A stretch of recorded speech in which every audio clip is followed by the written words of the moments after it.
ഇത് ഞാൻ ഇന്നലെ മേടിച്ചൊരു പൂരിയുടെ പാക്കറ്റാണ്, റെഡിമെയ്ഡ് പൂരിയുടെ. അപ്പോൾ കണ്ടപ്പോൾ നല്ല ഭംഗി തോന്നി, നല്ല വെള്ള കളർ മൈദയാണെന്ന് മനസ്സിലായി. എന്നാലും എങ്ങനെയുണ്ടെന്ന് അറിയാനായിട്ട് മേടിച്ചതാണ്. ഞാനിതൊന്ന് ഉണ്ടാക്കി നോക്കുവാണേ. ഇപ്പോൾ കണ്ടിട്ട് പൂരി ഒരു മയമില്ല. നമ്മൾ പൂരി ഉണ്ടാക്കിയെടുക്കും പപ്പടം കാച്ചി പോലെ ഇരിക്കുന്നത് കേട്ടോ. ഭയങ്കര എന്താ പറയുക, പപ്പടത്തിനെ പോലെ തന്നെ അതുപോലെ ഹാർഡായിട്ട്, അതായത് ഇങ്ങനെ കൈ കൊണ്ട് പൊടിച്ചാൽ പൊടിയും. പൂരിയുടെ ഒരു മയമൊന്നും ഇതിനില്ല. മൈദ കൊണ്ട് മാത്രമാണെന്ന് തോന്നുന്നു കേട്ടോ. എന്തായാലും മേടിച്ചല്ലേ, ഒന്ന് ഉണ്ടാക്കി നോക്കാമെന്ന് ഓർത്ത്.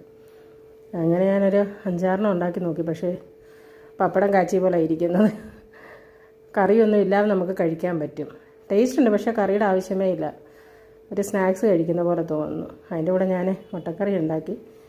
എന്തായാലും നമുക്ക് മുട്ടക്കറി കൂട്ടി ഞാനൊന്ന് കഴിച്ച് നോക്കട്ടെ.